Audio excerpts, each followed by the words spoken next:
बोलो श्री प्राणनाथ प्यारे की, बोलो श्री सद्गुरु महाराज की, पद्मावती पुरी धाम की जय, सुंदर साथ की, परम आदरणीय बेबी जी की जय।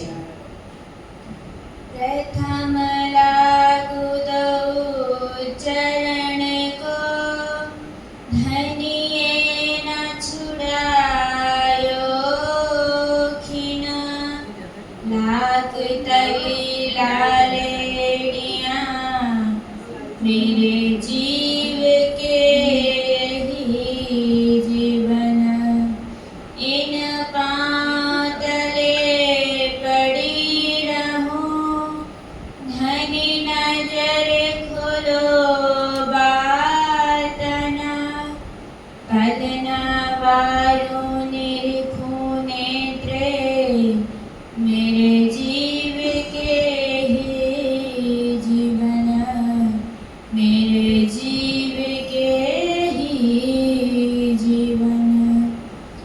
चर्चा प्रारंभ होते हैं, सुनो साथ चित दे, भजो राज श्यामा श्री प्राणनाथ, सखी जीवन हमारो ये, श्री महामति कहे साथ जी, भया चर्चा का वक्त, अब तुम सुनियो चित्त दे, लाल आगे आए बैठे इन तखत, लाल आगे आए बैठे इन तखत,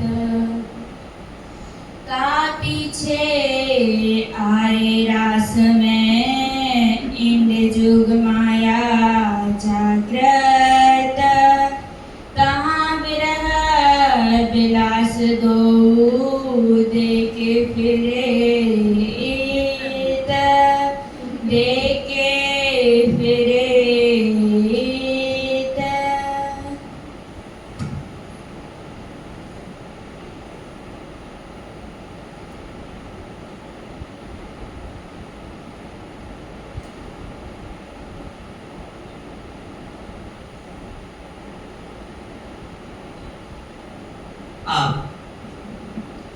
आप श्री राज्य अक्षरते धाम के धनी, प्राणों के प्रीतम लालदास जी के धाम हृदय में विराजमान होकर के हमें रास में हम कैसे गए उन सब लीलाओं को समझा रहे, बता रहे। कल हमने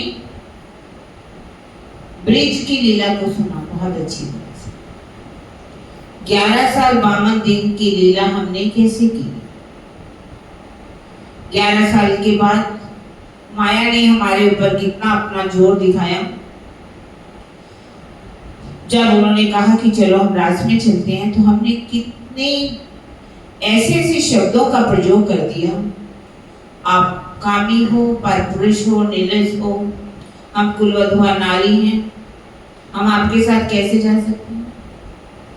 नींद का आवरण हमारे ऊपर कितना जोर से पड़ गया। जिस प्रीतम के बिना हम एक पल भी नहीं रह सकती थी, उन्हें ही हमें ऐसे शब्दों सुना दिए। 52 दिन की जुदाई हो गई और आज ही हमें कहाँ लेकर के जाना है। उन्होंने योग माया के ब्रह्मांड के अंदर, क्योंकि काल माया का ब्रह्मांड जो है इन लीलाओं के लायक नहीं था कि इस ब्रह्मांड के अंदर वो प्रेम का विलास किया जाए। प्रेम का विलास कहाँ हो सकता है? जहाँ निश्चलता हो, निर्विकारता हो, वही प्रेम का फूल खिल सकता है। प्रेम की लीला वहीं पर हो सकती है। इसीलिए धनी ने वो दिल में ले लिया कि अब मैं अपनी आत्माओं को प्रेम का विलास दिखाऊं, वो राज करके दिखाऊं। राज के सुख देने के लिए उन्होंने योग माया ब्रह्मांड के अंदर केवल ब्रह्म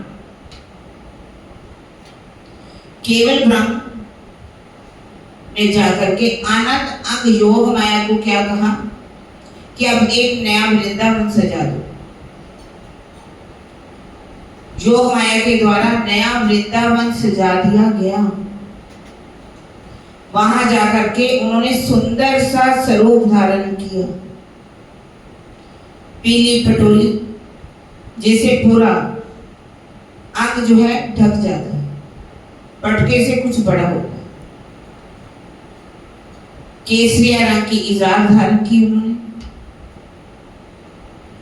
सेंद्रिया रंग की पिछोरी है, माथे पर बहुत सुंदर मुकुट है, मुकुट सुंदर सुहावना, बालों में क्या है चोटी,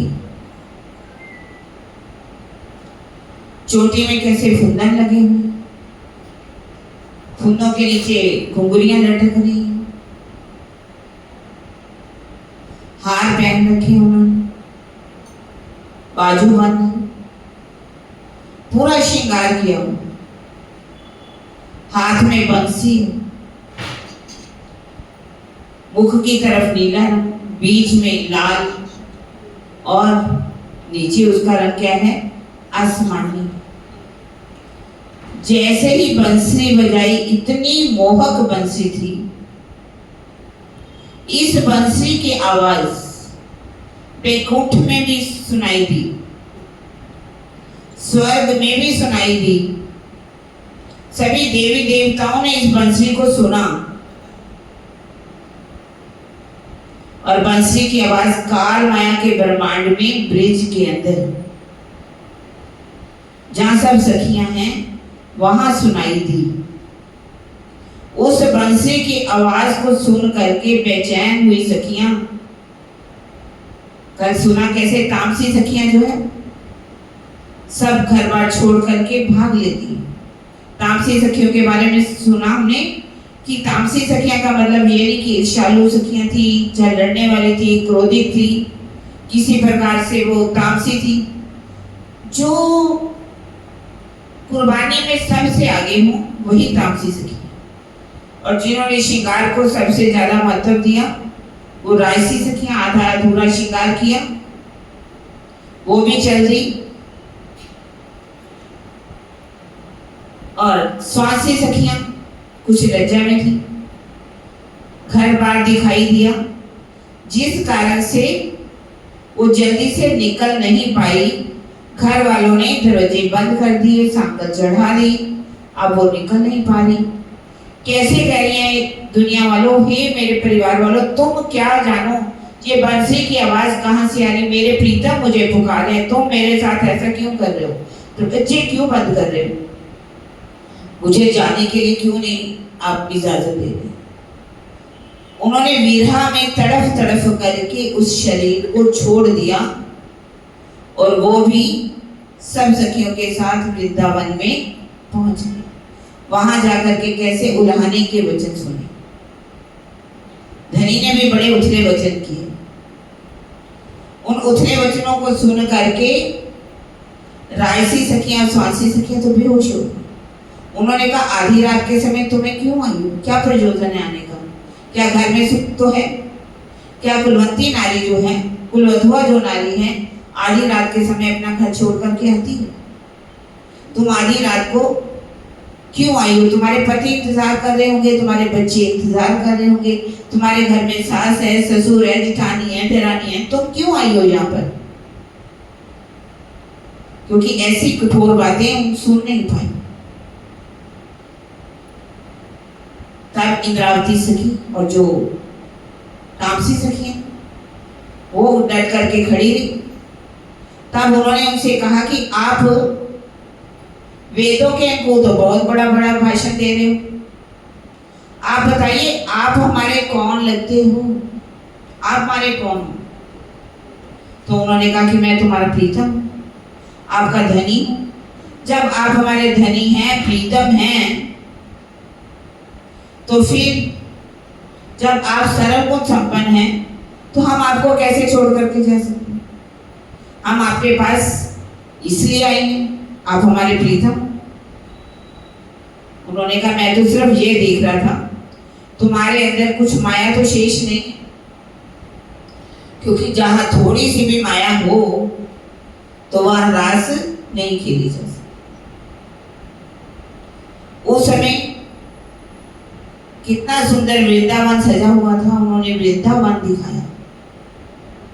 वृंदावन इतना अद्भुत था, कुंजवन वहां पर तरह तरह से वन थे, कैसे चंपा चमेली के फूल खिले हुए थे, चंद्रमा पूरी तरह से खिला हुआ था, और चंद्रमा भी ऐसा लक्ष्मी जी के मुख के समान। भगवान अपीता रात्रि, इस तरह से श्लोक भी आता है भागवत के अंदर कि किस तरह से चंपा चमेली के फूल खिले हुए हैं, और अक्षातीत ने स्वयं वहां जाकर के बांसुरी बजाई और रास खेलने की इच्छा दिल में ले ली कि मैं अपनी सखियों को रास खिलाऊं।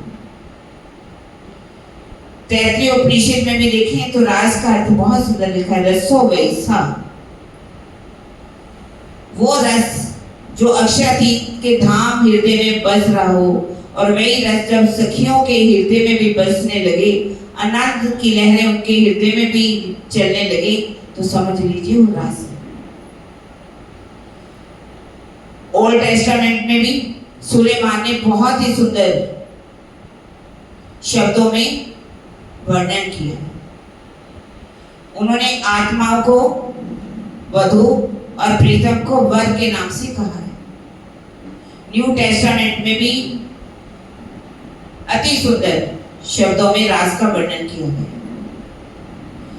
इस तरह से कहा जाता है कि ये जो इस अंजीर जिसे किताब कहा गया है, इस किताब की कुछ जो रामतें हैं, कुछ जो रस की भरी हुई कविताएं हैं, इथोपिया का जो राजा था मोहम्मद साहब ने अंजीर की उस वाणी को जाकर के सुनाया, तो वहां का राजा भी आंखों में आंसू लेकर के विरह में डूब गए। रास में इतना आनंद भरा हुआ है, तो उन्होंने कहा चलो सखियों, अब मैं आपके साथ रास खेलूं, क्योंकि सखियों के दिल में उमंग भरी हुई है कि हमारे प्रीतम हमारे साथ रास खेलें, आनंद की लीला करें।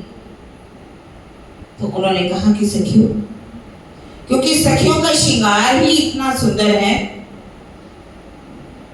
जोग माया ने देह धरी, श्यामा जी तैयार, श्यामा जी भी तैयार है, सखियां भी तैयार हैं। इंद्रावती श्यामा जी ने जो श्रृंगार कर रखा है उसको बहुत ही प्यारी नजरों से देख रही है कि श्यामा जी कितनी सुंदर लग रही है। श्यामा जी सखियों को निहार रहे हैं, राजी को निहार रहे हैं, राजी उनको निहार रहे हैं, बहुत ही सुंदर आपस में आंखों की लीलाएं हो रही। देख करके सखियों के मन में अब लीला करने की इच्छा पैदा हो गई कि हम हमारे साथ वो रामत खेलें। रामत के लिए, रामत का मतलब ये नहीं होता कि कोई उछल कूद हो। जब आपके हृदय में प्रेम की वो लहर भागने लगे, आनंद में आप डूब जाए, तो आप सोच लीजिए ये रामत है। आज का रामत सिर्फ जो खेलना, क्या उसको खेलते, डांडिया, हाँ, डांडिया खेलने को ही सब रास कहते हैं। नहीं, डांडिया खेलने को रास नहीं कहते। परम धाम की वो लीलाएं जो परम धाम में सखियों को आनंद देती हैं, वो आनंद देने के लिए ही धनी ने अब दिल में ले लिया और वो रामते खेलनी शुरू की। इन रामतों में सबसे ज्यादा आगे कौन रही? इंद्रावती से, क्योंकि इंद्रावती सखी हर चीज में आगे है। उसने अपनी लोक लाज सब छोड़ करके अपने प्रीतम से कहते कि आओ हम प्रीतम, आज हम कीकली की रावत खेलती। इस तरह से रावत खेलती है, झुक भी जाती है, आगे भी बढ़ती है, अपने प्रीतम का चुम्बन भी लेती है, आलिंगन भी करती है और फिर से रावत भी खेलने लगती है। आप रास खेल को पढ़ेंगे तो रास में कुछ ऐसे शब्दों का प्रयोग है जैसे आलिंगन, चुंबन इत्यादि। इन बातों को सुन करके पढ़ करके बहुत से सुंदर साथी सोचते हैं कि वहां पर भी इस संसार जैसी लीला होती है। वो लीला जो है त्रिगुणातीत है, क्योंकि योग माया का ब्रह्मांड जो है, जहां पर अक्षरधाम अपनी अर्धांगिनी योग माया के साथ लीला करते हैं, और केवल ब्रह्म के अंदर भी नया वृंदावन, जहां कौन सा तत्व है? कृष्ण तत्व। नाम तत्व क्यों श्री कृष्ण जी जो खेले अखंड लीला रस। वहां त्रिगुणातीत जहां हो, तीन गुण त्रिगुणात्मक ब्रह्मांड हो, चाहे रजोगुण, तमोगुण और सतोगुण हो, वहां पर ऐसे काम की लीलाएं होती हैं। लेकिन योग माया के ब्रह्मांड के अंदर कभी भी कोई भी ऐसी श्री जहां कोई आलिंगन चुम्बन की जो बात लिखी हुई है, ऐसी शारीरिक लीलाएं नहीं होती। जैसे कि यहाँ पर भी संसार के अंदर एक माँ अपने बेटे को दूध पिलाती है तो क्या उसमें श्लीलता आती है? एक अपनी भाई जो अपनी बहन को गले में लगाता है, एक पिता अपनी पुत्री को भी गले लगा लेता है। जब अपनी बेटी की विदाई करता है तो कितना घुट घुट उसको गले से लगा करके रोता है। जब इन बातों में कभी भी अश्लीलता नहीं हो सकती तो हमारे अक्षरातीत धाम के धनी जिस तरह में विराजमान होकर के लीला कर रहे हैं तो उनमें कैसे अश्लीलता हो सकती? काम वहां पैदा होता है जहां तीन गुण हो, जहां तमोगुण हो और रजोगुण हो। सतोगुण में तो वैसे भी काम नहीं आता। तो वो योग माया का ब्रह्मांड है, वो अक्षरातीत है, जिनके एक दीदार मात्र से आपके रोम में प्रेम भर जाएगा। लबालब प्रेम जो है हिलोरे खाने लगेगा। तो अब इंद्रावती जी कहते देखो, जब वो लीलाएं करती हैं, गीत भी गाती हैं, क्योंकि कहा जाता है कि महिलाओं में एक गुण होता है कि वो पूरी लचक के साथ उड़ जाती है। इस तरह से इंद्रावती सखी जो है प्रेम की लीलाएं कर रही। फिर कहती कि चलो अब हम उछल करके कूद करके लीलाएं करें। अब कहती है कि आप पहले कूदिए। अब हमारे जो राजी हैं विष्णु जी तन में, अब वो उछलती, इतनी जोर से छलांग लगाते हैं कि सब सखियां हो करने लगती हैं, तालियां बजाने लगती है कि देखो हमारे प्रीतम ने कितनी जोर से छलांग लगाई। कहती है इंद्रावती, अभी तो तुम सबने मिट्टी उड़ती देखी है, ये तो धुआं ही उड़ रही है, अब आप देखना मैं कितनी जोर से छलांग। अब वो कहा जाता है कि इतनी जोर से छलांग लगाती है, जहां पर उन्होंने निशान लगाया था उससे कई गुना आगे बढ़ जाए। यहाँ पर जो लीलाएं हैं क्या हमें शिक्षा दे रही है? इंद्रावती सखी को राजी ने यहाँ शोभा जागनी के ब्रह्मांड में देनी है। नाम शिकार शोभा सारी में भेख तुम्हारो। सारी शोभा किसको देनी है? इंद्रावती जी की। 3 फेरे दूल्हे, आगे फेरी, चौथे फेरे आगल हुई, पीछे फेरी, चौथे फेरे आगल हुई। चौथे फेरे में इंद्रावती सखी कैसे आगे हो गई? सारी शोभा इंद्रावती जी को मिल रही है। अब सखियों को भी राजी ने तो पहले ही दिल में ले लिया कि जागनी के ब्रह्मांड में इंद्रावती को शोभा मिलने वाली। कहती चलो अब हम गड़ा की जो लीला है वो करती। आपने देखा गड़ा की किस तरह से आपस में सड़ के कहती है कि आप बाजू नहीं छोड़ना। सब सखियां आपस में मिल करके कहती हैं कि किसी तरह से बाजू को नहीं छोड़ना। दौड़ लगाती हैं, कहती दौड़ इतनी तेज लगानी है कि यदि कोई पीछे गिर जाएगी तो वो हार जाएगी। तो इस तरह से गड़े की लीला भी होती है वहां पर। आज वो लीला हमें भी जहां पर सोचिए हमारे साथ भी हो रही है। हम सबको कैसे मिल करके दौड़ना है, चलना है। लेकिन कुछ ऐसी भी होती हैं कि जो आपस में टांग खींचती, ना मैं दौड़ूंगी ना दौड़ने दूंगी, आगे बढ़ने नहीं दूंगी किसी तरह से। तुम कैसे आगे बढ़ सकती? पीछे से खींचने की, टांग खींचने की बात कहते हैं ना, वो खींचती है। इसी तरह से कहती हैं अब आपके साथ में आम की जो है लीला करूंगी, दूध दही सींचने की भी लीला करूंगी। आप धनी एक पेड़ बन जाइए, पेड़ बन करके आपको इस तरह से बैठना है टांगे करके कि हम आपके चरण कमल को पकड़ लेंगे, आपने अपने चरण कमलों को हिलने नहीं देना। हम सब कुछ सखियां जो है आपके चरण कमलों को पकड़ेंगी और कुछ सखियां जो है आपके चरण कमलों को खींचेगी, आपको खींचेगी। पर किसी तरह से भी सखियों आपको चरण कमलों को छोड़ना नहीं। बैठ जाते हैं हमारे धनी, चरण कमलों को पकड़ लेती हैं कुछ सखियां, और कुछ सखियां खींचने का काम करती हैं। इतनी जोर से खींचती हैं, पर जिनका ईमान पक्का था, जिन्होंने अपना पूरा जोर दिखाया, वो धनी के चरणों को छोड़ सकी, और जिन्होंने चरण कमलों को छोड़ दिया उनकी क्या हो गई? हंसी हो गई। यहाँ भी ये लीला हमें बहुत कुछ सिखाई। हमें अपने धनी के ऊपर ईमान कभी भी छोड़ना नहीं चाहिए। हमारा ईमान पक्का होना चाहिए, चाहे माया कितना भी जोर लगाए, पर अपनी लगन में फर्क ना, हमारी लगन में फर्क नहीं आना चाहिए।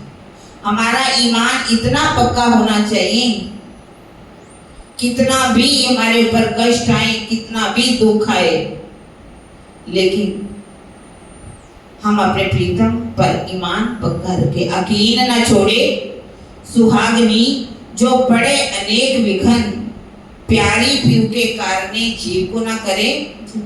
बहुत से सुंदर साथ देखी, जब माया के इतने कष्ट आते हैं, इतने कष्ट आते हैं, तो वो कहती हैं कि राजी क्या कष्ट सारे हमारी आपने लिख दिया हमारे किस्मत में, सारे दुनिया के दुख क्या हमें ही देने थे। अपना ईमान इतना खो देती हैं कि कभी कभी ये कहती है कि इससे अच्छा तो देवी देवताओं को मान लो, कम से कम माया तो मिलेगी, सुख तो मिलेगी। लेकिन परम धाम की आत्माएं कभी भी अपने धनी के ऊपर ईमान नहीं छोड़ेगी, भले ही कितना भी कष्ट उनके ऊपर क्यों ना आ जाए। खींचने वाले खींचेंगे, पर हमें तो सबसे प्रेम करना है, अपना ईमान पक्का करना है। जैसे ब्रिज में रास के अंदर हमने किया था, एक लीला बहुत ही सुंदर रामत खेलती है, कहते देखो आंख बिछोने की लीला खेलती है। कहते ठीक है पारी मैं दूंगा। मैंने सोचा जी इनको ही पारी देने दो, यदि हमारे ऊपर बारी आ गई तो ये छलिया किसी तरह से हमारे हाथ में आने वाला नहीं। वो आंख कहते कि आप अपनी आंख बंद कर लीजिए, तब तक आंख खोली नहीं जब तक हम सब छिप ना जाए। और इंद्रावती जी क्या कह रही है? सखियों अपने जितने भी आभूषण हैं, श्रृंगार है आपका, इसकी आवाज नहीं आनी चाहिए। इस तरह से छिप जाइए वनों में जाकर के कि ये जो कन्हैया है हमें ढूंढ ना पाए। और छिपके छिपके जाकर के चुपके से आपने जो स्थान बना रखा है वहां जाकर के थापी देनी। वो आंखें बंद कर लेती हैं, सब सखियां छिप जाती हैं। जैसे ही समय आता है वो ढूंढते हैं तो सबसे पहले कौन पकड़ी जाती है? श्यामा जी। अब बारी किसकी आ गई? श्यामा जी की। तो कहते देखो श्यामा जी तुम्हारी जगह पर मैं आपको बारी दूंगा। कहती नहीं, खेल में कभी भी ये बात नहीं होनी चाहिए, पार्शलिटी वाली बात नहीं होनी चाहिए, तो ये बारी तो मैं ही दूंगी। तब कैसे श्यामा जी ने भी अपनी बारी दी, रामते खेली। रामतों में ऐसी लीला हो रही थी जिसमें जब नृत्य हो रहा था, नृत्य में क्या है, उनके जब आभूषण जो बालों में गजरा लगा हुआ, गजरा गिर गया। तो राजी ने क्या किया, आकर के बालों में गजरा लगा दी। पायल गिर गई तो पायल पहना दी। कानों का बाला गिर गया तो बाला पहना दी। अब मन में क्या आ गया सखियों, दिल में क्या बात आ गई कि राजी तो हमारे प्रेम के बस में फंस चुकी। क्योंकि जहां प्रेम है वहां थोड़ा भी अहम नहीं होना चाहिए। थोड़ा, हालांकि ये सात्विक प्रेम था, इसको तामसी प्रेम, इसको तामसी जो अहम नहीं कह सकते, क्योंकि यहाँ दुनिया में जो अहंकार होता है वो किस चीज का होता है? ज्ञान का सबसे ज्यादा होता है कि मुझे इतना ज्ञान है, मेरे जैसा कोई ज्ञान नहीं। बहुत जो सुंदर है वो अपने आप को कहते हैं कि मैं बहुत सुंदर हूँ, मेरे जैसा कोई सुंदर नहीं। जिसके पास बहुत दौलत है वो कहते हैं कि सारी मेरी चलनी चाहिए, मेरी बात को सब माने क्योंकि मेरे पास बहुत दौलत है। किसकी इतनी प्रतिष्ठा जिनकी संसार में हो जाती है तो वो अपने आप को तो सोचते हैं मैं तो आकाश में उड़ रहा हूँ, अपनी प्रतिष्ठा में बहुत ज्यादा अहम आ जाता है। ये अहंकार, इन चीजों का अहंकार हो सकता है, लेकिन योग माया के अंदर जो अहंकार है, आया अहम जरूर, लेकिन उसमें जो है वो सात्विक अहंकार है। लेकिन कहते हैं जहां प्रेम है वहां थोड़ा सा भी दाग नहीं लगना चाहिए। सोचिए हमारे ऊपर कितना दाग लगेगा परम धाम में जाकर के, कितनी हंसी होने वाली है वहां पर। योग माया के ब्रह्मांड के अंदर भी अहम थोड़ा सा आया और इसमें क्या हो जाना है, अब अंतर ध्यान की लीला। हालांकि जैसे मैंने बताया कि वो योग माया की जो भूमि है, केवल ब्रह्म के अंदर 9 रसों की भूमि है, जिसमें योग होना ही होना था। संयोग है, वियोग है, श्रृंगार है, हास्य रस है, विनोद रस है और विभत्स है। इस तरह से 9 रसों वाली भूमि है। वियोग का जब समय आएगा तो वियोग तो होगा ही होगा। जैसे ही देखा सखियों के अंदर कुछ अहम की दिखाई दिया तो कहने लगे राधा जी एक स्थान बहुत ही सुंदर है, चलो मैं आपको वहां पर लेकर के चलता हूँ, आप मेरे साथ चलिए, वहां चल करके हम रावण खेलेंगे। कहती है मैं तो बहुत थक चुकी हूँ, अगर आप मुझे अपने कंधे पर बिठा लेंगे तो मैं आपके साथ जरूर चलूं। जैसे ही उन्होंने कहा ठीक है मैं अपना कंधे पे आपको बिठाता हूँ और मेरे कंधे पर आप सवार हो जाइए, क्योंकि मूल स्वरूप ने भी देखा, मूल स्वरूप ने जब देखा कि ये दो मगन हुए खेले ना, इनको घर की भी सुध नहीं है तो इनको अब घर की भी सुध दिखानी है और अक्षर ब्रह्म को भी दिखाना है कि अक्षर ब्रह्म सोच रहा है कि मैं परमधाम में बैठ करके लीला देखना। उसको ये दिखाना है कि तुम परमधाम में इस लीला को नहीं देख रहे बल्कि कहाँ देख रहे हो, तुम्हारे योग माया के ब्रह्मांड में ये लीला तुम देख। उन्होंने जैसे ही अपना कंधा नीचे किया, श्यामा जी ने अपने आप को सोचा कि उनके कंधे पर सवार हो जाऊं, वैसे ही मूल स्वरूप ने चित्त जैसे ही आवेश लो खींचकर जब तब चित्त चौंक भई अक्षर। जैसे ही राजी ने अपना आवेश खींचा, अक्षर की आत्मा चौंक उठी। ये कौन सा स्थान? इधर क्या हुआ, जैसे ही सखियों ने देखा कि ये जुगल जोड़ी दिखाई क्यों नहीं दे रही, तो कहाँ है ये जुगल जोड़ी? ढूंढते चल करके, दोनों कहीं ना कहीं होंगे। ढूंढने के लिए जैसे आकर के देखा श्यामा जी वहां पर तो बेहोश पड़े, उनको तो होश ही नहीं। तब उन्होंने उठाया और पूछा कि वो नटखट कहाँ चला गया। कहने लगी वो तो बहुत बड़ा छलिया निकला, वो तो मुझे भी छल करके चला गया। तो उन्होंने कहा ऐसी क्या बात हो गई कि वो हमें छोड़ करके चले गए, हमारे प्रीतम। विरहा करने लगती हैं, बहुत अधिक तड़फने लगती हैं, ऐसे तड़फती हैं जैसे मछली तड़फती है जल के बिना। मछली को जल से निकाल दो, तड़फ तड़फ करके जान दे देती है। इसी तरह से जब तड़फने लगी तो अक्षर की आत्मा ने देखा कौन सखियां, कौन वन, कौन मैं कौन हूं, मैं कहां पर हूं। तब उन्होंने उनकी जो फरामोशी है कहां टूटती है जाकर के परम धाम के अंदर। और राजी ने अपना जो आवेश था और जोश जो था कहां डाल दिया, परम धाम में कहा नहीं गया, बल्कि कहा श्यामा जी के अंदर ही आवेश जो था वो।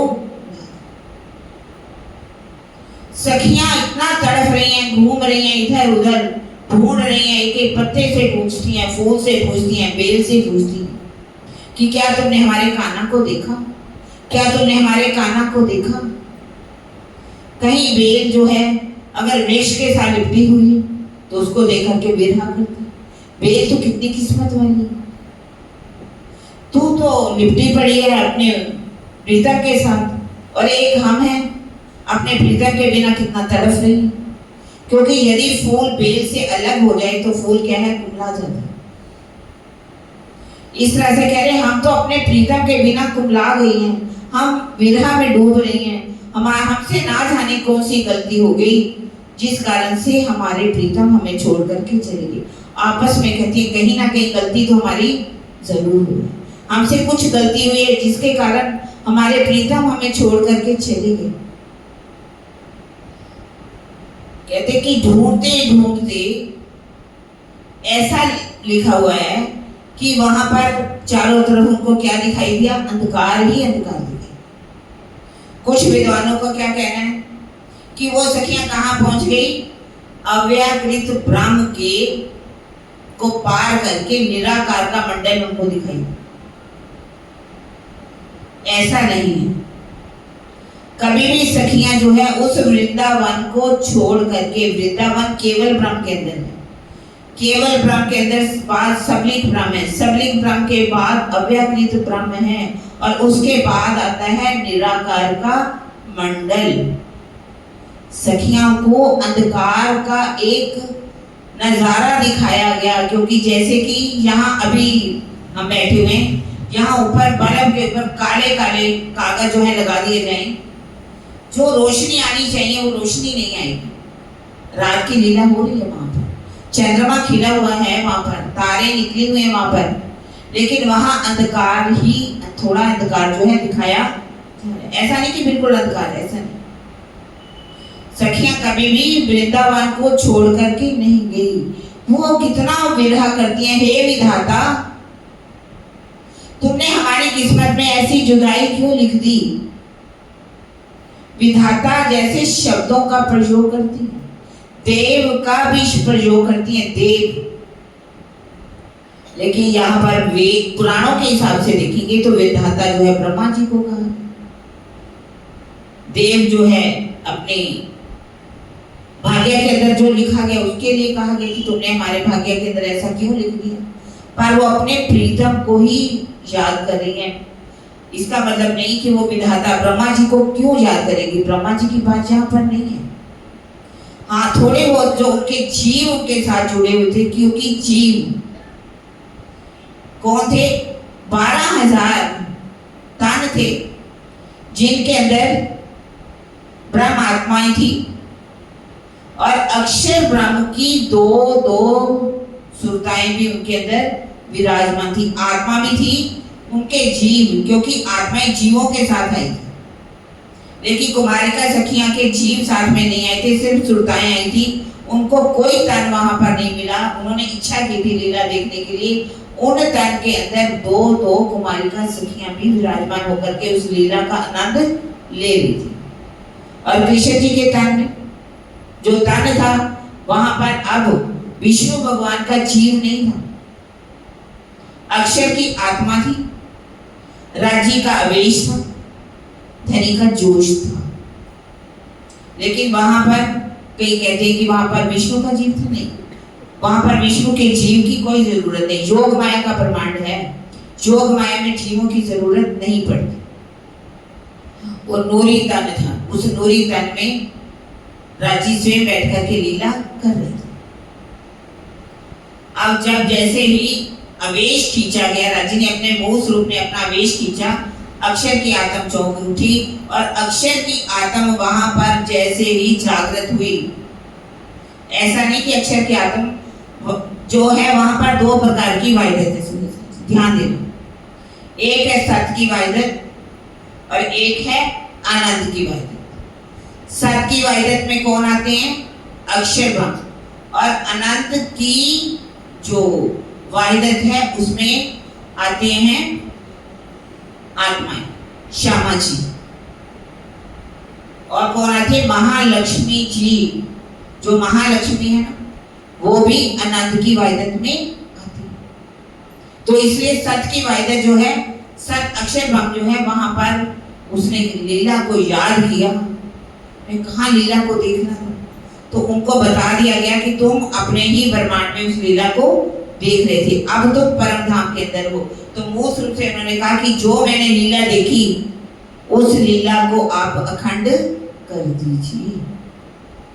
जो वो पहली लीला है, वो लीला कौन सी कहलाएगी? ब्रह्मानंद की लीला। अब आगे जो दूसरी लीला होगी उसको कौन सी लीला कहा गया? भजनानंद की लीला। क्योंकि सखियों ने इतना विरह किया, इतना विरह किया भजनों में, जिस कारण से उस लीला को भजनानंद की लीला। वो नया स्वरूप आएगा फिर से, जब इतनी सखियां को देखा विरह में डूबते हुए, तो सोचती हैं कि अब हम क्या करें, हमारे कन्हैया तो आ रही है, हमें कुछ तो करना पड़ेगा। तब वो कहती है कि उनको कौन सी लीला बहुत अच्छी लगती है? ब्रिज की लीला बहुत पसंद। अब हम क्या करेंगे? ब्रिज की लीला।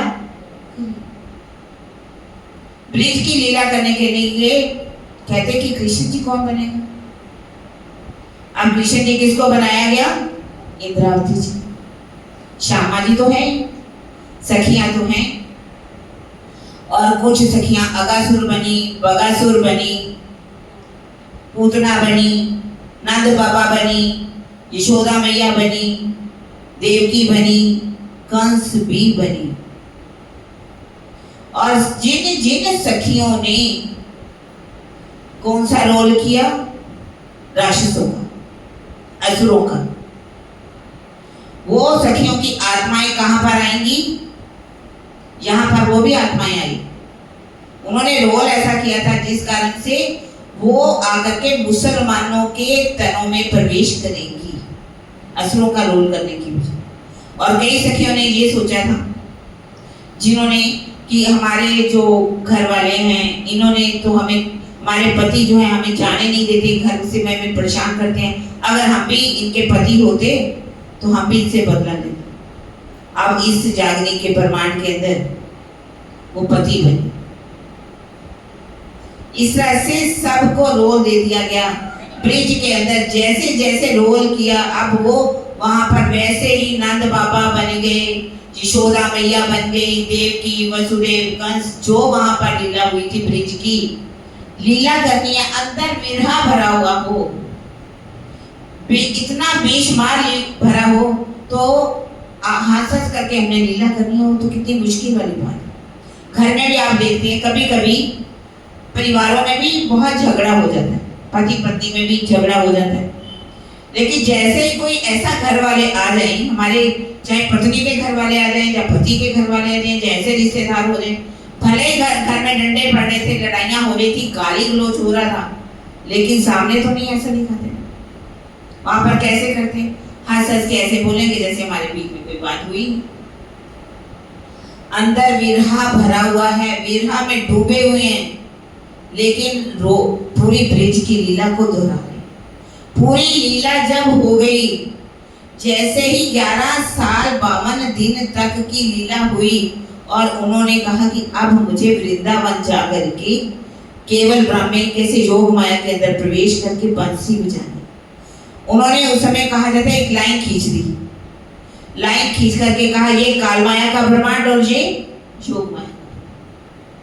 इंद्रावती जी ने योग माया के ब्रह्मांड में जाकर के बंसरी को अपने मुख पर लगाने लगी, कहने लगी देखो धनी, आगे मैं कुछ नहीं कर सकती, अब मेरे बस की बात नहीं है, अब आपको आना ही पड़ेगा। इंद्रावती जी की लाज आपको रखनी ही पड़ेगी। इतना विरह से जब तड़प करके बुलाती है तो राज्य का आवेश अंदर आ जाए। वहां पर आकर के स्वरूप धारण ने बहुत मनमोहक, बहुत अति प्यारा स्वरूप, किशोर स्वरूप धारण करके आ जाती। सखियां देखती हैं और कहती हैं, प्रीतम बताओ आप कहाँ चले गए थे, बताओ प्रीतम आप गए कहाँ थे। कहने लगे, मैं तो कहीं गई, मैं तो आपके बीच में था। कहने लगी, नहीं। कहते आपके और मेरे बीच में एक पेड़ आ गया, आपके हमारे बीच में एक पेड़ आ गया। पेड़ भी कौन सा था आपको बताया, आम का पेड़। क्योंकि अगर पेड़ के पीछे होते, किसी भी पेड़ के पीछे, उन्होंने तो 12,000 सखियां थी और एक एक फूल पत्ते पेड़ से उन्होंने बातें की, ढूंढा, कोई जगह नहीं छोड़ी कि जहां उनको प्रीतम मिल सके। ऐसा नहीं था कि उन्होंने देखा नहीं था। उन्होंने कहा हमने तो हर जगह आपको ढूंढा, आप तो नहीं थे। कहने सखियों चिंता क्यों करती हो, मैं यही था, मैं गया ही नहीं था। वो झूठ भी नहीं बोल रहे थे क्योंकि उनका वेश कहां पर था, राधा जी के अंदर ही तो था। लेकिन राधा जी के अंदर अवेश था, लेकिन राधा जी को पता नहीं कि मेरे अंदर ही अवेश आ चुका है। जैसे कि अभी देव बीतक सुनेंगे हम, देवचंद्र जी जब अंतर्ध्यान होंगे 1712 में, वो अवेश, वो जो शक्ति है आकर के मिराज जी के तन में विराजमान हो जाएगी। लेकिन मिराज जी को पता नहीं कि मेरे अंदर अवेश आ चुका है। वाणी का अवतरण भी हो जाता है लेकिन उनको एहसास नहीं, क्योंकि अभी उनको दीदार पूरी तरह से हुआ। इस तरह से उन्होंने कहा आप चिंता नहीं करो, आप जो कहोगे मैं आपको आपसे करूंगा, जैसी लीला कहोगे मैं वैसी करूंगा। तब वहां पर बहुत ही प्यारी प्यारी लीलाएं होती हैं, उड़न खटोला की होती है, नृत्य होता है वहां पर। अब इतनी जब लीला इंद्रावती सखी कर रही होती है तो केसर बाई के मन में क्या आ जाता है कि अब मैं लीला करूं। और सी लीलाएं आपने करी इंद्रावती, अब तो पीछे हट जा, मैं लीला करूंगी।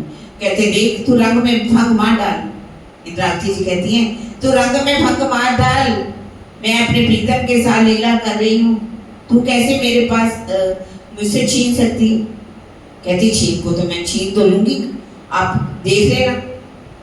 दोनों को लड़ता हुआ देख करके राजी ने 12,000 रूप धारण कर लिए और सबकी मनोकामनाओं को पूरा किया, सबके साथ प्रेम की लीला करी। जब थोड़ी देर बाद दोनों की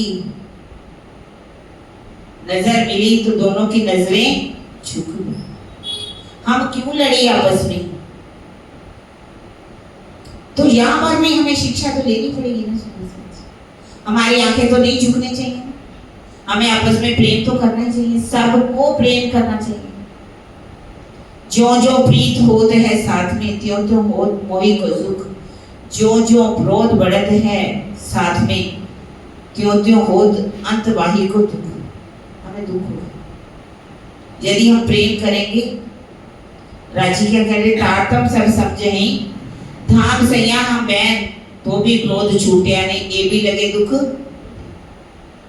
हम तारतम को जाने, हम बात को सब समझ रहे हैं, तो ये लीलाएं हमें समझा रही हैं।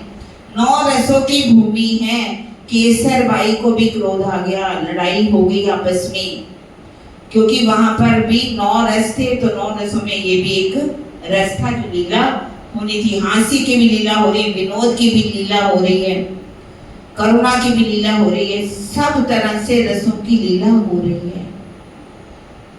आखिर में कहते चलो सुंदर जी आप सखियों, मैं जमुना जी में चलते झीलना करते। अब जमुना जी में जाकर के झीलना शुरू कर दिया। सब सखियां एक तरफ हो गई, कन्हैया एक तरफ हो गए। सब सखियों ने इतना जल के साथ लीलाएं की, पानी डाला, खूब पानी डाला उनके ऊपर। लेकिन जिस समय हमारे कन्हैया की बारी आई, हमारे धनी की बारी आई, उन्होंने ऐसे पानी फेंका सखियों के ऊपर, ऐसा लगा कि जैसे कि आंधी चल रही हो, कुछ दिखाई नहीं दे रहा। सखियां जा रही देखने, लेकिन कुछ दिखाई नहीं दे रहा। अब वहां से अनादमयी जमुना जी में लीलाएं करके जैसे ही बाहर निकली, 4 सखियां बाहर निकल करके अपना अपना श्रृंगार करती हैं।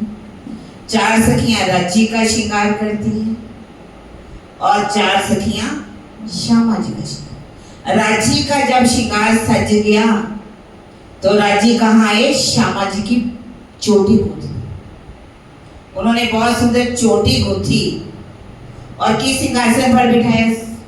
लिखा हुआ वाणी के जयराम भाई कंसारा को कहते हैं, याद करो जब तुम्हारे उतारे हुए वस्त्रों पर सिंहासन बना करके तुमने अपने प्रीतम को बिठाया। वहां सिंहासन नहीं है वहां पर बैठने का, लेकिन वस्त्रों का सिंहासन बना करके वहां पर राज्य को बिठाया गया, श्यामा जी को बिठाया गया। लाड भाई का जो जूथ है वो क्या करता है? लाड भाई का जूथ तरह तरह की मिठाइयाँ, पाक पकवान इत्यादि सब बहुत सुंदर एक थाली लेकर के उसमें कई प्रकार की कटोरियां सजा दी जाती हैं, उसमें तरह तरह के व्यंजन सजा दिए जाते हैं। राज्य को खिलाती हैं, श्यामा जी को खिलाती, सब सखियों को जो है वहां पर वन फल जो है अर्घ्य जाते हैं। कई प्रकार के अथाने भी लिखा हुआ है, हर तरह से जो ड्राई फ्रूट है उनका भी भोग लगाया जाता है वहां। जिन सखियों ने सेवा की थी अब स्वयं राज्य उनकी सेवा करते, उनको बिठा देते हैं, उनके जूथ को, लाड भाई के जूथ को, और स्वयं बैठ करके उनको भोजन उगवाते हैं, अपने हाथों से खिलाते हैं। बताइए सुंदरता जी, हमें सेवा का यहाँ पर महत्व बताया जा रहा है कि सेवा करने वालों का महत्व कितना है, राज्य उनको कितना प्रेम करते हैं। वाणी में भी क्या कहा है? जिन सुध सेवा की नहीं, ना कछु समझे बात, काहे को गिनावे आप साथ में, ना सुध सुपन ना साखे। सेवा करनी चाहिए, लेकिन सेवा ऐसी नहीं कि जिसमें खींचा खींच हो। वाणी में क्या कहा? जो खींचा खींच करते हैं ना, ये भी लगे दुख दे, ये भी मुझे दुख दे रहे हैं, तो खींचा खींच वाली सेवा नहीं होनी चाहिए, प्यार की सेवा होनी चाहिए जिसमें प्यार भरा हुआ। तभी वाणी में क्या कह रहा? प्रेम सेवाएं 500 पार, ए वचन धनी के कहीं नहीं। प्रेम की सेवा तो सब कर सकते हैं, सेवा जो है वो क्या पैदा कर देती है? अहंकार पैदा कर देती है। अहंकार वाली सेवा किसी को, राज्य को पसंद नहीं आती। जो अपना दिल दे करके प्रेम से सेवा करते हैं, राज्य भी उनकी सेवा में तत्पर खड़े हैं। इस तरह से जब वहां पर स्वयं राज्य को खिलाते हैं, पूछते हैं, आप बैठ जाते हैं सभी। राज्य कहते, सखियों बताओ आपको आपका वृंदावन कैसा लगा? क्या कहती है सखियां? हमें वृंदावन कैसा लगा? शमशान घाट के समान। हमें आपका वृंदावन अच्छा नहीं। कहते इतना सुंदर वृंदावन, और आप क्या कह रहे हो? शमशान घाट के समान लगा। आखिर क्यों? कहते क्या करें हम इसमें, इसको क्या करें जिसमें आप हमसे अलग हो गए थे। उस विरहा को याद करती हैं, उस तड़फने की बातों को याद करती हैं, जब वो कितना विरहा में तड़प तड़प करके उन्होंने अपने प्रीतम को याद किया था। वो विरहा बात जब याद आई तो विलास भूल गया कि विरहा याद है। उन्होंने कहा, देखो सखी, आपको ये नहीं पता कि आप अगर विरहा में तड़फी ना, तो मैं भी विरहा में बहुत तड़फा था। जैसे ही मैंने बंसरी में अपने हाथ लगाए, बंसरी में उंगलियों में फूंक मारने में जितना समय लगा, उतना समय मुझे ऐसा लगा कि कई युग बीत गए। इतनी जुदाई भी मैं आपकी सहन नहीं कर सकती। उन्होंने कहा, नहीं, आपने तो हमें छोड़ दिया था, आप हमें छोड़ करके गए क्यों थे? बताओ आप कहाँ गए थे? उन्होंने कहा देखो मैं कहीं नहीं गया था, आपके और हमारे सारी बातों को याद करके कि आपके और हमारे बीच में कैसे पेड़ आ गया। कहते हम आप पेड़ तो आ ही नहीं सकता, आप अवश्य ही कहीं चले गए थे। उन्होंने कहा नहीं सखियों, मैं कहीं गया ही नहीं था, मैं आपके बीच में ही था। वो झूठ तो बोल ही नहीं रहे थे, क्योंकि वो गए ही नहीं थे कहीं पर, तो झूठ कैसे बोल सकते? योग माया के अंदर तो झूठ हो ही नहीं सकता। वो भी सच बोल रहे हैं, सखियां भी सच बोल रही हैं। उन विरह की बातों को याद कर रही हैं। कहते सखियों आप बताओ मैं क्या करूं? कहती राजी आप हमें वहां ले चलिए। हमें कहां ले चलिए? हवे वाला एकलो मांगू खीन एक अलगा न थे, जहां हमने विरहा नहीं चालो ते घर, जहां एक पल की भी जुदाई ना हो, हे धनी आप हमें वहां पर ले चलिए। कहते ठीक है, अब ये तो वहां ही एक स्थान है जहां परम धाम है, जहां जुदाई नहीं। मैं आपको आप कहूँ तो परम धाम ले चलते? कहते हाँ राजी हमें आप ले चलिए। अब जैसे ही राजी ने उनकी सुरता को परम धाम में खींचा, मूल स्वरूप में, सखियां जैसे ही वहां पर पहुंची परम धाम में, ऐसा नहीं कि वहां पर हमें उठ करके हम बैठे, ऐसा नहीं, अंदर ही अंदर दिल में उन्होंने ले लिया कि हमें तो राजी ने कहा था ऐसे खेल में जा रही हो जहां पर जुदाई जुदाई होगी। हम तो जुदाई थोड़ी देखी, थोड़ी सी जुदाई देखी, पर ज्यादा तो हम जुदा हुए नहीं। हम तो आपके साथ ही नहीं, हमने तो आपको भूले नहीं। आप कह रहे थे भूल जाओगे, हम तो भूले नहीं आपको। आप कह रहे थे कि वहां जहां खेल में जाओगी वहां पर क्या होगा? झगड़े होंगे, लड़ाइयां होंगी। हमने तो कोई झगड़ा देखा ही नहीं, लड़ाई देखी नहीं। फिर आप कह रहे थे कि वहां जन्म होगा, मौत होगी। हमने मौत तो कोई देखी नहीं, मृत्यु होती है। कहा जाता है कि 11 वर्ष 52 दिन तक किसी की मृत्यु वहां पर नहीं हुई। हाँ, अगासुर बगासुर इत्यादि की जरूर उनको मारा गया, पर उनका किसी को दुख नहीं। अब सब खुश हो रहे थे कि ये मारे गए, लेकिन किसी की मृत्यु का दुख उन्होंने नहीं वहां पर देखा। तो आप तो वहां कह रहे थे कि वहां बीमारियां होंगी। बीमारी क्या होती है हमने तो देखा ही नहीं। फिर आपने कहा था कि वहां पर जाओगे तो वहां पर आप जाकर के आग पानी पत्थर की पूजा करोगी। हमने तो आग पानी पत्थर की पूजा की ही नहीं। जब ऐसी बातें हमने की, क्योंकि ये सब हमने वहां नहीं देखा। जैसी बीमारियां आज हम देख रहे हैं, क्या हमने ब्रिज में देखी थी? रात में तो देखने का सवाल ही पैदा नहीं होता। ब्रिज में तो ऐसा कुछ भी नहीं देखा था हमने। उन्होंने कहा कि ठीक है, अगर आपकी ये इच्छा है। राजी ने तो दिल में ले ही रखा था कि मैंने अपने लोगों को जागनी के ब्रह्मांड में लेकर के आना है, और वो सुख जो मैं ब्रिज में भी नहीं दे सका, रास में भी नहीं दे सका, और जागनी के ब्रह्मांड में मुझे लेकर के जाना है। तो उन्होंने कहा ठीक है, मैं अब आपको फिर से ब्रह्मांड में लेकर के चलता। जैसे ही उन्होंने दिल में ले लिया कि अब मैं आपको फिर से खेल दिखाऊं, सखियां आई नहीं अभी, वो फरामोशी में हैं, उनकी सुरता भी वहीं पर है, और इधर नया ब्रह्मांड तो बना ही हुआ। क्योंकि जिस समय सखियां ब्रिज से रास में गई थी, सारे ब्रह्मांड का लय हो गया। ब्रह्मांड का लय हो गया। सखियों ने अपने तन छोड़ दिए थे। भागवत में ये बात लिखी हुई है कि सब सखियां ने तन छोड़ दिए और फिर से वो प्रातःकाल उठी। अब ये देखना है, फिर से जब नया ब्रह्मांड बना और नए ब्रह्मांड में भी सखियां भी आई, सब हुए। कौन कौन आया वहां पर, ये आप समझने वाली बात। क्योंकि अक्षर ब्रह्म ने मांगा था कि मुझे ब्रिज की लीला को भी अखंड कर दो और रास की लीला को भी अखंड।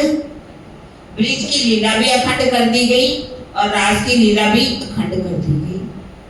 और जब ये लीलाएं अखंड हुई, केवल ब्रह्म में ये लीला हुई थी, लेकिन उसको अखंड कहाँ कर दिया गया? सबलिंग के महाकारण के अंदर, और कारण में ब्रज की लीला को अखंड कर दिया गया। अब वेद ऋचाएं कौन है, कुमारिका सखियां के जीव कौन से हैं, इन बातों को समझने के लिए मैंने कल कहा था मैं थोड़ा सा आपको नक्शे के द्वारा, नक्शा तो नहीं है उसमें लिखा हुआ है, थोड़ा सा मैं आपको समझाऊंगी, ठीक है?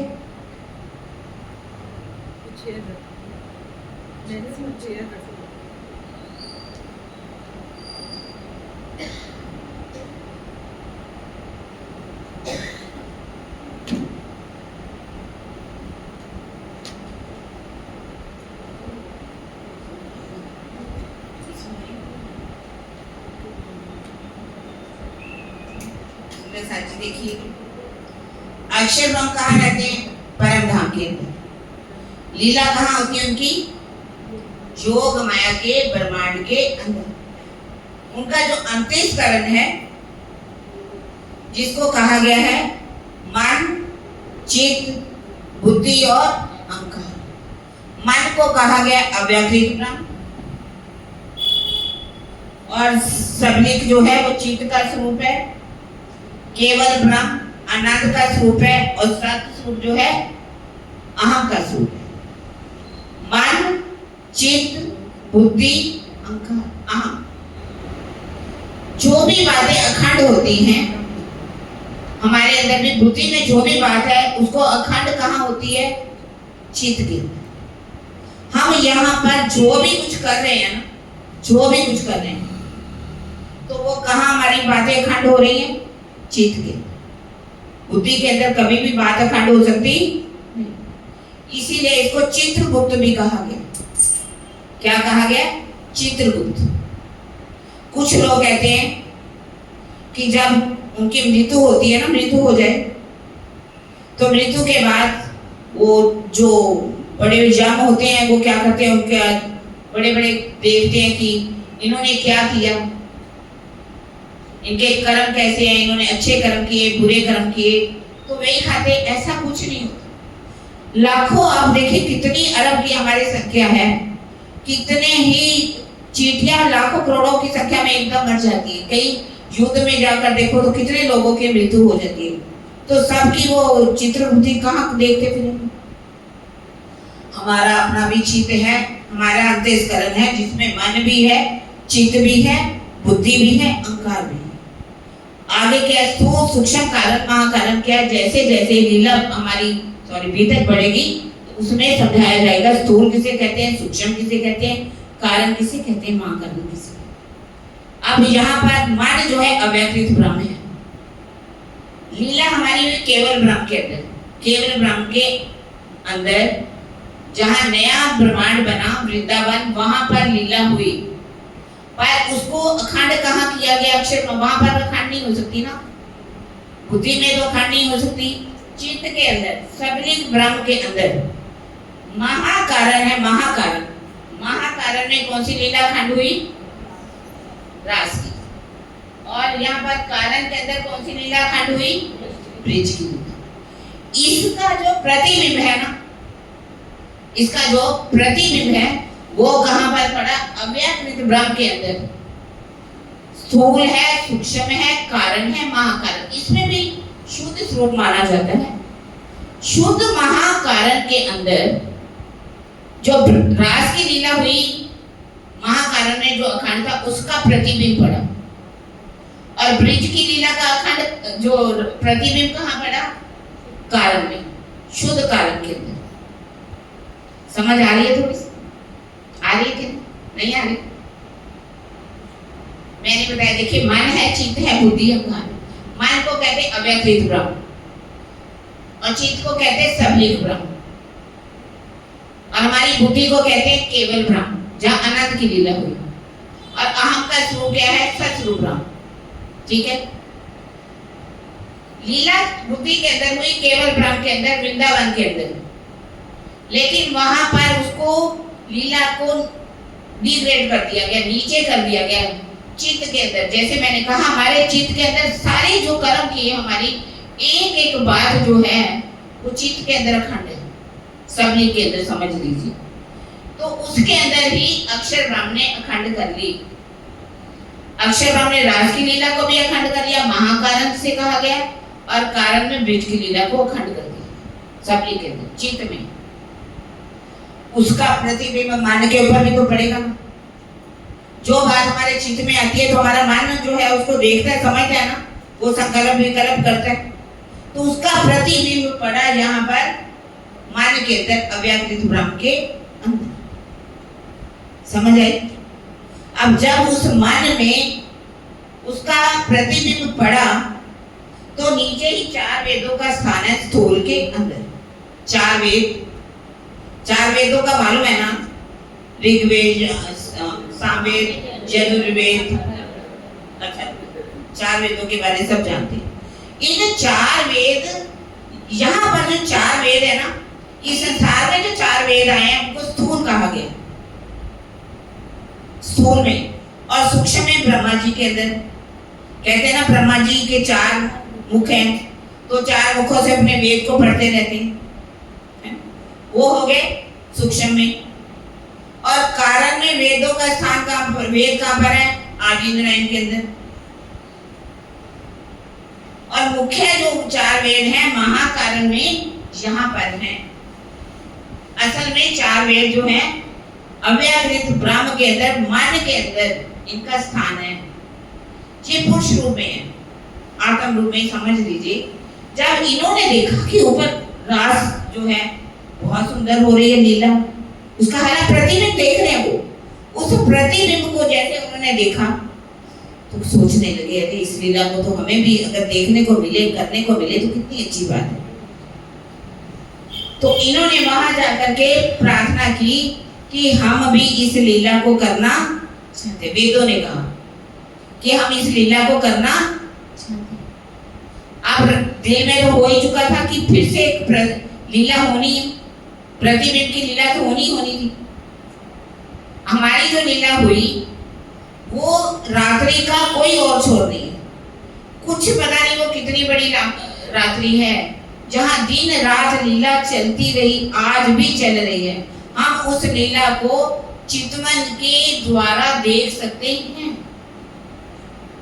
जब भी चाहो ये अखंड लीला जैसे हमारी सुरता चलेगी, हम इस संसार को पार करेंगे, योग निराकार के मंडल को पार करेंगे, निराकार को पार करके योग माया के अंदर प्रवेश करेंगे। अव्याकृत ब्रह्म के अंदर 4 वेदों का स्थान है, प्रणव ब्रह्म रोधनी शक्ति का स्थान है, वहीं पर ये प्रतिबिंब की लीला भी हो रही है। और सबलिक ब्रह्म में जो अखंड लीला हमने की वो ज्यों की त्यों आज भी हो रही। अक्षरातीत का आवेश उसमें नहीं है, अक्षर की आत्मा उसमें नहीं है, उसमें कुछ नहीं है, लेकिन हमारे मूली तन लीला ज्यों की त्यों कर रहे हैं। जैसे कि उदाहरण के रूप में मैं बताती हूँ आपको, हमारे घर में कोई फंक्शन है, शादी है, हम क्या करते हैं? वीडियो वालों को बुलाते हैं, वीडियो वाला हमारी पिक्चर बनाता है ना। उस समय तो हम होते हैं ना, उसमें हमारी तो पिक्चर बनी ना, उन्होंने वीडियो पूरी बनाई, वीडियो बना करके हमें कॉपी दे दी उन्होंने। और जब चाहते हैं, अरे आओ आओ आज हम देखते हैं हमने क्या किया था शादी में हम कैसे कपड़े पहने थे, कैसा हमने श्रृंगार किया था, हम कैसे नाचे थे, कैसे घोड़ी में चढ़े थे, क्या क्या हुआ था। हर बात को हम जब चाहते हैं देख लेते। ऐसे ही जो कि जो अखंड, जैसे आज वीडियो में अखंड हो जाती है, वहां भी हमारी वीडियो बनी हुई है, अखंड रूप में चल रही है। और हम जब चाहें ध्यान के द्वारा इन लीलाओं को देख सकते हैं। लीलाओं को देख करके, ये केवल ब्रह्म के अंदर आज लीला नहीं हो रही, सबली के अंदर इस लीला को देख सकते हैं। इसको अव्याकृत ब्रह्म के अंदर जो प्रतिबिंब उसका पड़ा उसको भी देख सकते हैं। देख करके केवल ब्रह्म स्वरूप के पार करके हम सर्वरस सागर से परम धाम में पहुंचते। तभी कह रहे सोई सुहागिन धाम में जो करसी इत रोशन तौल मोल दिल माफक देसी सुख सब। हम अपने ध्यान के द्वारा चारों का सुख ले सकते हैं। यहाँ पर कौन सा ब्रिज का भी, राज का भी और जागनी ब्रह्मांड में देवचंद्र जी के तन से होने वाली लीला और अक्षातीत के हकी स्वरूप के होने वाली लीला जो हमारी घर की लीला है, उसका भोग हम यहाँ पर कर सकते हैं। किसके द्वारा? चितवन के द्वारा, ध्यान के द्वारा। बिना चितवन में सोचे कि सुख ले सकते हैं? कभी नहीं ले सकते। यदि आप सुदर्शन जी को ना समझ आई हो तो हम पीछे भी थोड़ा सा टाइम देकर के समझा सकते हैं पूरी तरह से। जिसको समझना हो, इच्छा है अपनी अपनी, ये हमारी घर की बातें ऐसे तो है नहीं, राज्य को देने की क्या जरूरत थी। लिखा हुआ अखंड चेतन किए मन चुपाई में भी आ जाएगा। उन्होंने लीलाओं को अखंड कर दिया, ब्रिज की लीला को भी अखंड कर दिया, रास की लीला को भी अखंड कर दिया। उसका प्रतिबिंब पड़ा तो वेदों ने जब इस लीला को देखा, उन्होंने कहा कि हमारे साथ भी लीला होनी चाहिए। उन्होंने कहा इस तरह से आप जो हो ना तन से, आप उस लीला में पहुंच सकते नहीं। इसके लिए आपको क्या करना पड़ेगा? 12,000 वेद ऋचाओं का स्वरूप धारण करना। वो बनेगी वेद ऋचाएं। वेदों में जो मंत्र है उनको ऋचाएं कहा गया वैसे, और उन्होंने वेद ऋचाओं का स्वरूप धारण किया। अब फिर से वो जो बांके बिहारी, रास बिहारी जो है वहां अखंड है, उसके नूरी तन ने, अब उनके अंदर वो नहीं है सब कुछ, लेकिन उस तन ने फिर से उसकी जो शक्ति है अवेश ने जाकर के आज जो वृंदावन है उसमें बंसरी बजी। बंसरी की आवाज वहीं से फिर वैसे बजी, बंसरी फिर से बजी। अब वेद ऋचाओं ने 12,000 जो परम धाम की आत्माओं के तन थे, जिनमें ना तो परम धाम की आत्माएं हैं ना वो जीव हैं, नए जीव बने, और उनमें वेद ऋचाओं ने जाकर के प्रवेश। और जो कुमारिका सखियां थी जिन्होंने मांगा था कि हमारे साथ भी लीला होनी चाहिए, जो कल मैंने आपको बताया था कि जमुना जी में उन्होंने नगर स्नान किया था और मांगा था कि हमारे साथ भी लीला हुई, उनको ये मिल गया था वरदान कि आपके साथ भी लीला होगी। लेकिन राज्य कभी भी उन जीवों के साथ लीला कर सकते।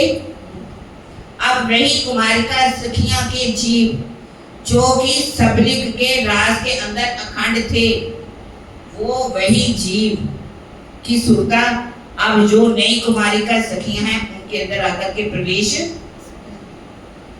अब जैसे ही बंसरी बजी, फिर से बंसरी बज रही, उस बंसरी को वैकुंठ में ब्रह्मा जी ने सुना, विष्णु ने सुना, महेश ने सुना। पहले तो कोई नहीं गया। जो हमने लीला की, ब्रह्म सृष्टियों की लीला हुई, उसमें कोई शिव जी वहां पर नहीं है, कोई भी वहां नहीं प्रवेश कर सका, कोई कर ही नहीं सकता था उस लीला में।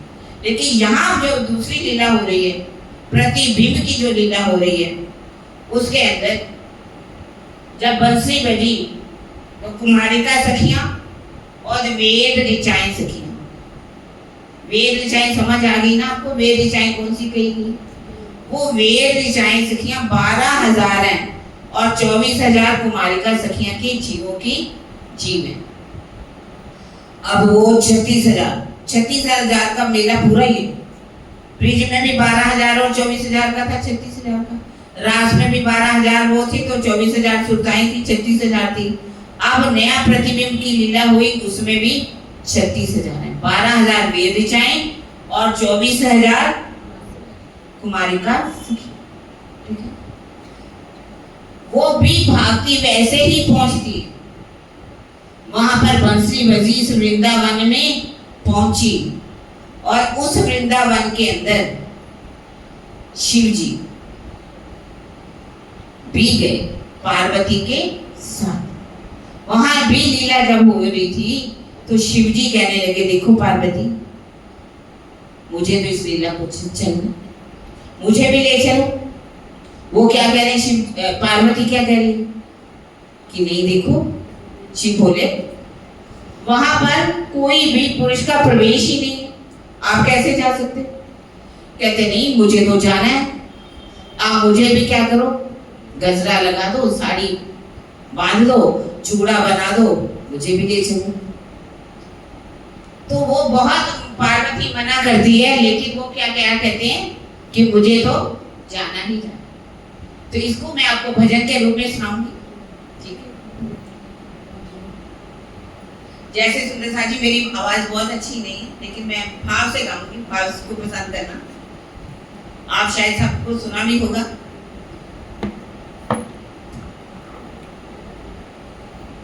एक दिन वो भोले भंडारी बनकर ब्रिज की नारी गोकुल में आ गए, गोकुल में आ गए।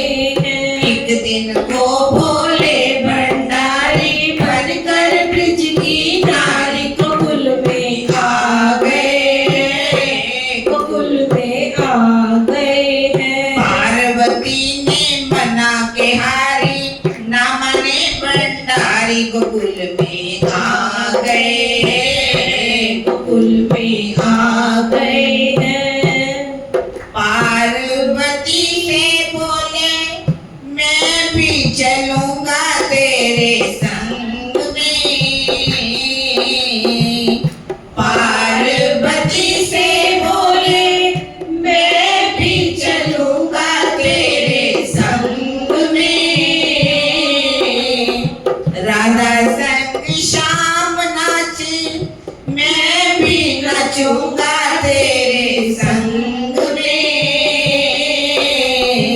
राधा संग शाम नाचे मैं भी नचूंगा तेरे संग में, रास रचेगा ब्रिज में भारी, हमें दिखा दो प्यारी रंग, गोकुल में आ गए, गोकुल में आ गए हैं। पार्वती भी मना के हारी, ना माने भंडारी गोकुल में आ गए हैं। गोकुल में आ गए हैं। ओ मेरे भोले स्वामी कैसे ले जाऊं तो है साथ में, ओ मेरे भोले स्वामी कैसे ले जाऊं तो है साथ में, मोहन के सिवा वहाँ कोई पुरुष न जाए रास में, हंसी करेगी ब्रिज की नारी, मानो बात हमारी गोकुल में आ गए, गोकुल में आ गए हैं। फिर क्या कहती, ऐसा बना दो मुझको कोई न जाने इस राज को, ऐसा बना दो मुझको कोई न जाने इस राज को, मैं हूँ सहेली तेरी ऐसा बताना ब्रिज राज को, बना के चूड़ा पहन के साड़ी, चाल चले मत वाली रास में आ गए, रास में आ गए हैं। पार्वती ने मना किया पर ना मने भंडारी रास में आ गए हैं। रास में आ गए हैं। देखा मोहन ने जब वो समझ गए सारी बात को, देखा मोहन ने जब वो समझ गए सारी बात रे, ऐसी बजाई बंसी सुध बुध भूले भोले नाथ रे, ऐसी बजाई बंसी सुध बुध भोले भोले नाथ रे, सर से खिसक गई वो साड़ी, मुस्काए मुरारी गोकुल में आ गए, गोकुल में आ गए। सच इस रास में कौन गए? शिव जी भी गए। ये सब सभी लोग देखिए, आम भागवत होती है, चाहे जया किशोरी का सुनिए, वो ही गाती है बहुत अच्छी तरह से। तो वो इस राज की बात करती है, वो अखंड राज के बारे में कोई जान ही नहीं पाया कि कौन सी वो रास होगी। वो ब्रह्म शिष्यों की रास थी जो हमारे अक्षरातीत ने की थी। अब वहां पर रास होती है, रास के बाद प्रातः काल देखा जाता है कि जो वहां की गोपियां थी प्रातः काल फिर से जागृत हुई। इधर भागवत वाले लिख रहे हैं कि जब बंसरी बजी तो वहां पर की गोपियों ने तन छोड़ दिए। इधर तन छोड़ने की बात कह रहे हैं, फिर आगे क्या लिख रहे हैं कि प्रातः काल वो उठी भी, क्योंकि बिना जागृत बुद्धि के, बिना तारतम्य वाणी के ज्ञान के कोई भी जान सकता। ये राज्य ने हमारे ऊपर कितनी बड़ी मेहर की है कि हमें वो तारतम्य वाणी का ज्ञान दिया। आज भागवत के एक एक भेद को हम खोल करके सारी दुनिया को डंका बजा सकते हैं, पहचान करवा सकते हैं। सबको अपने प्रीतम की अक्षर दी कि जिन गोपियों ने वहां पर पहुंची बधाई लेकर के 16 श्रृंगार क्यों किया, क्या कुआरी लड़कियां भी श्रृंगार कर सकती हैं? जब लिखा जा रहा है, भागवतकार के व्यास जी लिख रहे हैं कि वहां पर सखियों ने तन छोड़ दिए, फिर प्रातःकाल कौन सी सखियां थी, क्यों की? जब आप आगे की प्रश्न में आगे बता रही हूं, वहां पर उसके बाद 7 दिन तक उस रास बिहारी की जो शक्ति थी उनके साथ इन वेद ऋचाओं की सखियों ने और कुमारिका सिखियों ने 36,000 ने वहां पर लीलाएं की। 7 दिन गोकुल के गए, 4 दिन मथुरा के। उसके बाद कंस ने देखा कि अब तो मैं इनको कुछ कर नहीं सका, तो मुझे बुलाना है। अक्रूर जी को बुलाया, कहा अक्रूर जी आप जाओ और जाकर के बलराम जी और कृष्ण जी को लेकर के आओ, कहो कि तुम्हारे मामा ने तुम्हें याद किया है, यज्ञ किया है और तुम्हें बुलाया है। अक्रूर जी आए और लेकर के चले गए कृष्ण जी को और बलराम जी को। सखियां को कहते गए कि मैं 4 दिन बाद वापिस आऊंगा, 4 दिन का वायदा करके चले। और वहां पर जाकर के जब जैसे ही वहां मथुरा में पहुंची, सबसे पहले किससे युद्ध हुआ? कुबला पीठ हाथी से। कुबला पीठ हाथी को कैसे उन्होंने समाप्त कर दिया। उसके बाद बहुत बड़े बड़े जो पहलवान थे, मुश्तक थे, उनके साथ युद्ध हुआ, उनको युद्ध में हराया, मारा गया। और उस युद्ध में कंस की भी मृत्यु हो गई। जैसे ही कंस की मृत्यु हुई, उन्होंने उग्रसेन जी को जो जेल में बंद कर रखा था, वसुदेव और देवकी को बंद कर रखा था, उनको बंद से छुड़ाया, उग्रसेन को टीको दिया, उग्रसेन को राजा बना दिया। और जैसे ही जमुना जी में उन्होंने जाकर के स्नान किया, अपना बागा उतारा, कहा जाता है कि वो शक्ति जो थी वो भी वहां से चली गई। और वो सखियों कहाँ जो शक्ति थी कहाँ पहुंची जाकर के? राधिका जी के अंदर। राधा जी जो ब्रिज में थी उसमें, क्योंकि वो सखियां जो हैं, अब जैसे ही कृष्ण जी गए, सारा दिन वहां बैठी रहती, इंतजार करती हैं कन्हैया कब आएंगे, कन्हैया कब आएंगे। उनके अंदर है शक्ति, कहीं गई नहीं थी। और अपना बागा उतार करके बंसी जो थी नंद बाबा को दे दी। कहा नंद बाबा जी अब तुम जाओ, मैं कुछ समय, मेरी माता जो देवकी और वसुदेव है, इन्होंने बहुत कष्ट सहन किया, मैं उनके पास रहना चाहता। और वो वहां पर है। इधर जैसे ही जरासंध को पता चला कि हमारा जो दामाद है उसकी मृत्यु हो गई,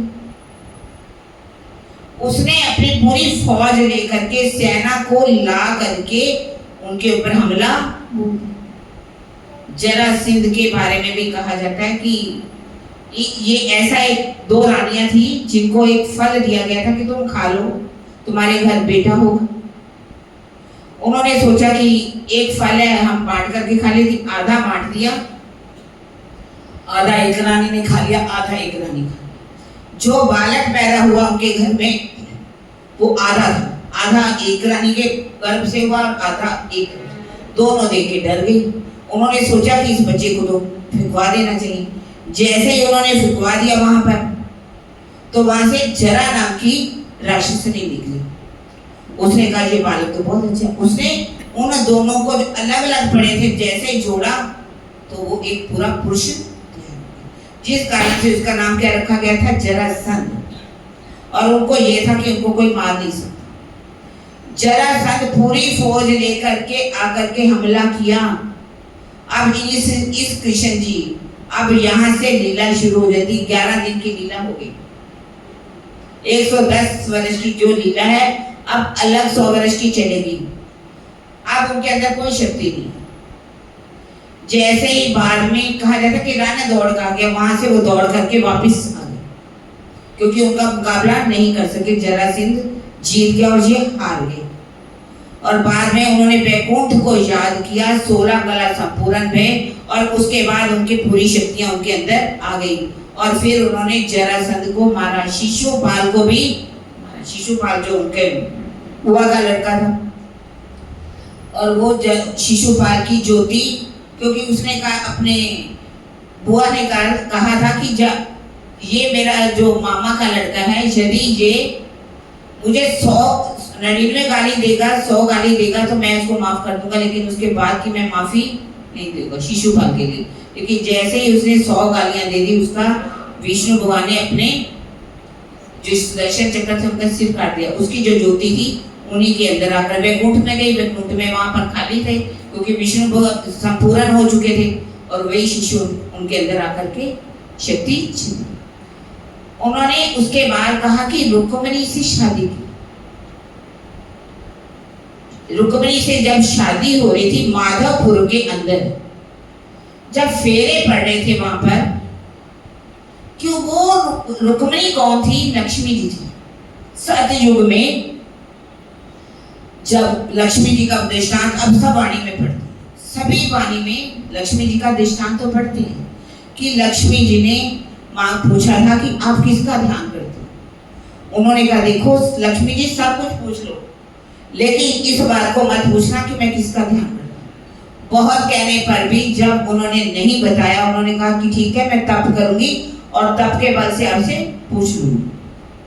और तप जब करके पर्वत के ऊपर बैठ गई और वहां जा करके उसने तप किया।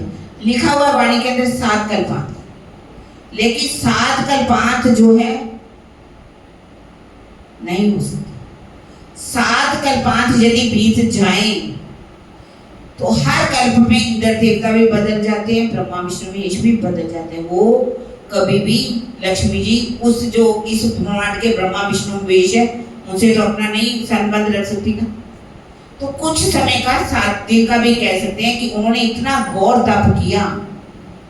तो ब्रह्मा जी आए और उनके पिता जो क्षीर सागर आए, कहने लगे विष्णु भगवान वो तो अबोध है, बालिका है लक्ष्मी जी, आप उनकी इच्छा क्यों नहीं पूरी कर देते?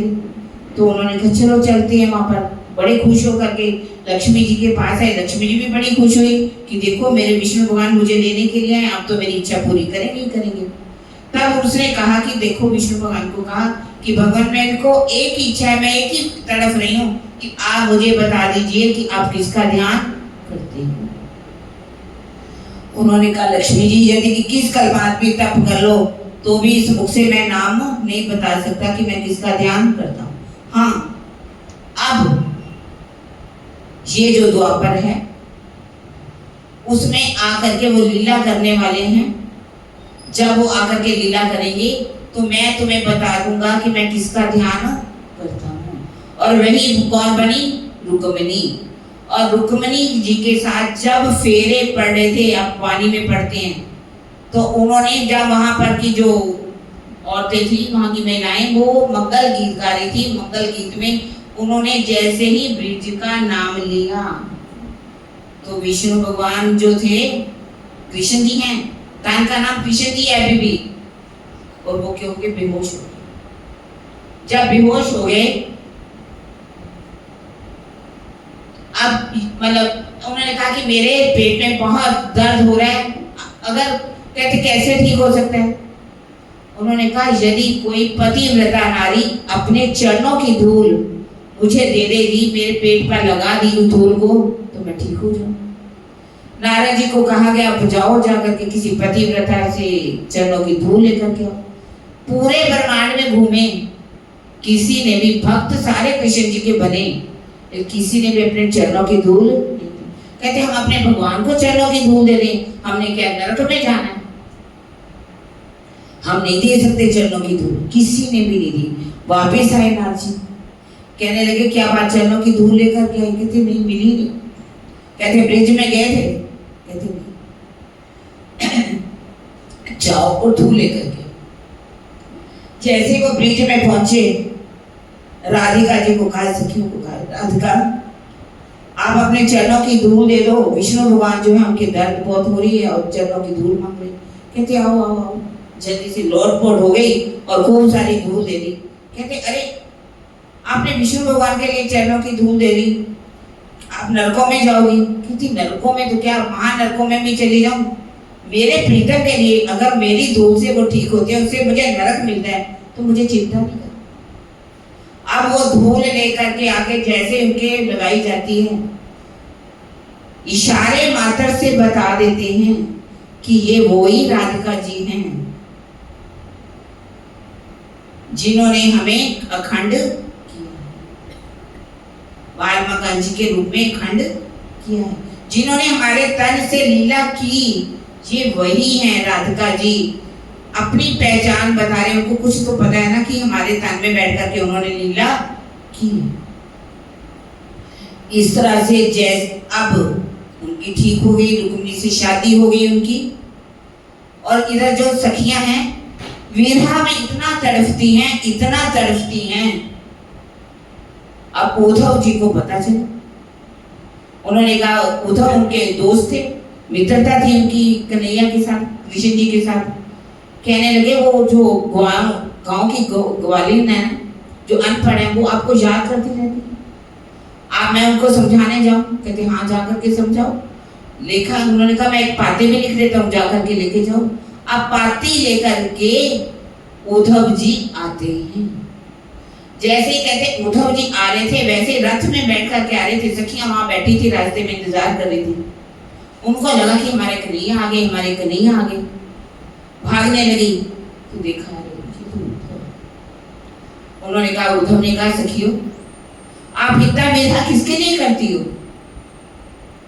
परमात्मा तो क्या है, निराकार है, सर्वव्यापक है, आपको योग करना चाहिए, योग करके परमात्मा की प्राप्ति हो जाएगी। पहले तो पाती ले ली, लोग कहते हमारे लिए उन्होंने कुछ भेजा कन्हैया ने, कहते हाँ आपके लिए पाती दी है। उन्होंने पाती को पकड़ा, एक ने खींची, दूसरी ने खींची, तीसरी ने खींची, हजारों टुकड़े कर दिए। उद्धव अपने सिर पर हाथ करते मारते, अरे ये पागल है, वास्तव में मैंने तो पागल सोचा ही था, लेकिन पूरी पागल है। पाती पढ़ तो लेती कि पाती में क्या लिखा। वो कहते हैं कि आपको योग करना चाहिए, उसको भूल जाना चाहिए, वो तो वहां की जो सर्व सुंदरियां हैं उनके साथ शादी रचा के बैठा है, तुम किसको याद करती रहती हो हर वक्त? परमात्मा तो निराकार है, योग के द्वारा प्राप्त हो सकता है, योग करो। तो वो क्या कह रही, उद्धव आए दौड़े, पाती लेके आए दौड़े, उद्धव तो भय बोरे, पाती लेके आए दौड़े। योग कहाँ रखें? जहां रोम रोम शांत। हमारा प्रीतम तो हमारे पास है, क्योंकि उनको जब प्रीतम सामने दिखाई देते हैं, उनके हृदय में बसे हुए हैं, वो शक्ति है, सामने आती है तो उनसे लीलाएं करती हैं, प्रेम करती हैं। जब वो अंदर चले जाते तो विरह में तड़फने लगती है। जब उद्धव ने उनका इतना प्रेम देखा, नतमस्तक हो गए उद्धव जी, चरणों की धूल लेकर के माथे पर लगा करके वापस आ गए। और जो सखियां थी विरह में 100 बरस तक तड़फती रही, 100 बरस तक तड़फ तड़फ करके, क्योंकि उनके जीवों को अखंड में लेकर के जाना है। जीवों को जब तक शुद्ध ना किया जाए, उनको विरह में तड़फाया ना जाए, तो हमारे अंदर के किसी तरह के जो हमारे अंदर क्रोध है, विषय विकार जो भी है वो समाप्त नहीं होता। विरह में तड़फने के बिना हम सोचे कि हमारा जीव भी शुद्ध हो जाएगा, हमारे प्रीतम हमारे धाम हृदय में विराजमान हो जाएंगे, नहीं। सखियों को भी तड़फाया गया विरह में पूरी तरह से। जब विरह में तड़फ गई, कहते राधा जी भी 100 वर्ष की लगभग होने वाली थी, तो उनको कहते कि तुम्हारा कन्हैया आ गया, भागती थी, हमारा कन्हैया आ गया, कन्हैया आ गया, कन्हैया आ गया। किस तरह से विरह में तड़फ करके आखिर के समय उनको उनकी जो वेद ऋचाएं थी उनकी सुरता कहाँ गई? अव्यकृत ब्रह्म के अंदर, अव्यकृत ब्रह्म के अंदर सुरताएं जहाँ पर रास की लीला हो रही है, प्रतिबिंब की लीला वहां गई। और सबलिक ब्रह्म के अंदर से जो जीव आए थे ब्रिज के अंदर, ब्रिज के जीव की सुरताएं आई थी, और वो जीव कहाँ चले गए? सबलिक के कारण के अंदर। वेद ऋचाओं के जीव कहाँ गए?